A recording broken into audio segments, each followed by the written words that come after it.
दोस्तों नमस्कार, मैं धीरज स्वागत करता हूं अपने YouTube channel India import export में। तो आज हम बात करेंगे हैवी मेल्टिंग स्टील स्क्रैप के इंपोर्ट के बारे में। जो लोहा एक तरह का होता है, जो लोहे का कूड़ा होता है कह लीजिए, उसको अपने देश में बहुत ज़्यादा इंपोर्ट करके उसको मेल्ट करके, यहाँ पे जो मैन्युफैक्चरर्स हैं उसको मेल्ट करके क्या करते हैं, बहुत सारे प्रोडक्ट बनते हैं। जैसे सरिया हो गया, जैसे और भी बहुत सारा प्रोडक्ट। मेन जो हो गया वो सरिया हो गया, उसके बाद में लोहे के चादरे हो गए, या और भी वेरियस टाइप के जो आप ये जो गाड़ियों में घूमते हैं उसका भी वो उसी से स्क्रैप से ही तैयार किया जाता है। तो हम उसके बारे में देखेंगे। जो आप पीछे पिक्चर देख रहे हैं इसको कहते हैं हैवी मेल्टिंग स्टील स्क्रैप। जो कैटेगराइज किया हुआ जो HSN क्लासिफिकेशन है, इसमें ये जो क्लासिफिकेशन है 7204, वैसे जो इसका क्लासिफिकेशन 72 आता है।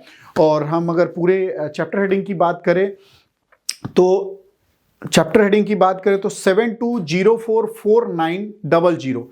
इसमें क्या होगा कि इसकी जो पासिंग होती है, जो पासिंग वैल्यू है, आप अगर मान लीजिए कि आप $100 में लेके आ रहे हैं स्क्रैप, कहीं से आपको सस्ता मिल गया, या कहीं से $200 में लेके आ रहे हैं, लेकिन कस्टम ने यहां फिक्स कर रखा है कि $300 पर मेट्रिक टन आपको वैल्यू के हिसाब से लगेगा। ये 300 जो है वो CIF है। CIF क्या होता है? कॉस्ट, इंश्योरेंस और फ्रेट। मतलब इसमें फ्रेट भी इंक्लूड हो गया, इंश्योरेंस भी इंक्लूड हो गया, इतने पे माना जाएगा। अगर आपका वैल्यू इससे ज्यादा डिक्लेयर है तो उस पे कस्टम ड्यूटी लग सकता है, लेकिन इससे नीचे नहीं लगेगा। इसमें अगर मान लीजिए कि अगर आपका वैल्यू है अगर 200 या $250, तो उसके ऊपर $50 पर मैट्रिक टन के हिसाब से ऐड किया जाता है फ्रेट, और 1.125% के हिसाब से कैलकुलेट किया जाता है इंश्योरेंस। तो ज़्यादातर में क्या होता है कि ये $300 के अंदर ही वो सबको इंक्लूड किया जाता है। तो अगर आपका वैल्यू मान लीजिए कि $200 है और सब इंक्लूड करके भी वो कम बैठ रहा है, तो फिक्स क्या होगा कि $300 पे उसको असेसमेंट कर दिया जाएगा। और $300 पे जब ये असेसमेंट होगा तो एज पर चैप्टर हेडिंग 72044900, इसमें जब इस क्लासिफिकेशन में जब पेपर फाइल होगा तो, और उसके बाद जो इस पे कस्टम ड्यूटी जो है वो 15% है, लेकिन एज पर अप्लीकेबल जो है वो 5% है, और GST 18% है।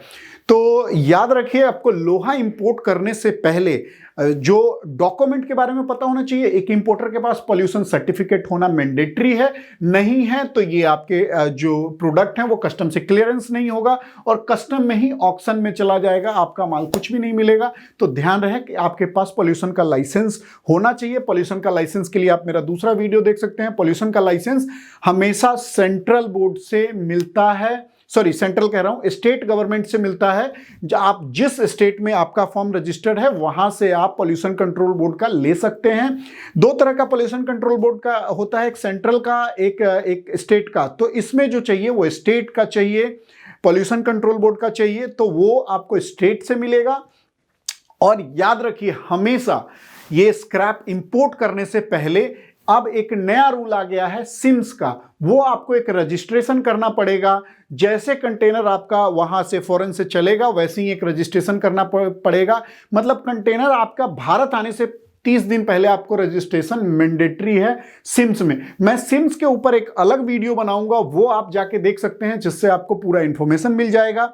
और नॉर्मली देखिए जो स्क्रैप के लिए है क्या क्या है पेपर लाना, मैंने पिछली वीडियो में बताया था, अभी भी आपको बता रहा हूं। Invoice, packing list, BL certificate of origin. देखिए जो पुराना है प्रोडक्ट, उसमें जो सर्टिफिकेट ऑफ ऑरिजिन का जो मेन यूज है कि गवर्नमेंट का कस्टम ड्यूटी बेनिफिट लेने के लिए किया जाता है, लेकिन जिसमें जैसे स्क्रैप है इसमें आपको कोई बेनिफिट मिल नहीं रहा है, तो उसके लिए जो आपका सप्लायर है उसके लेटर हेड पे भी अगर आप सर्टिफिकेट ऑफ ऑरिजिन का वो आप लिखवा लेते हैं कि हाँ this goods belongs to this country, तो उसके ऊपर आपको वो भी चल जाएगा।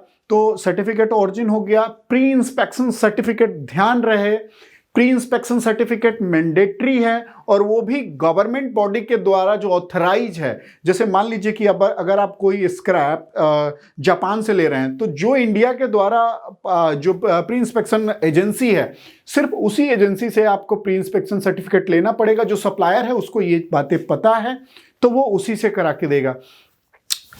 तो आज आप लोगों ने जाना कि कैसे हैवी मेल्टिंग स्टील स्क्रैप हम इंडिया में लाके उसको सेल कर सकते हैं और उस पर मोटा मार्जिन कमा सकते हैं, और कैसे और क्या क्या डॉक्यूमेंट की आवश्यकता होती है और आपके पास क्या होना चाहिए, ये सारी चीज़ें ध्यान रखिए। हाँ, और एक और बात, इंपोर्ट करने से पहले एक इंपोर्टर का फुल KYC उसके पास होना चाहिए, क्योंकि आजकल पेनल्टी का बहुत तगड़ा लफड़ा है। अगर पेनल्टी लगना शुरू हो जाएगा तो 5000 अ डे, मतलब 3 दिन के लिए है 5000 पर डे, उसके बाद 10,000 है। मैं इसके ऊपर एक अलग वीडियो बनाऊंगा। तो जितने भी एक्सपोर्टर इंपोर्टर है अपने KYC को मजबूत करेंगे और पहले से मतलब आप सारा चीज ऐड करके रखें, अपने पास रेडी रखें, ताकि आपको बाद में कोई प्रॉब्लम ना हो। जुड़े रहिए मेरे साथ इसी तरह एक्सपोर्ट इंपोर्ट के टिप्स के लिए। नमस्ते, जय हिंद।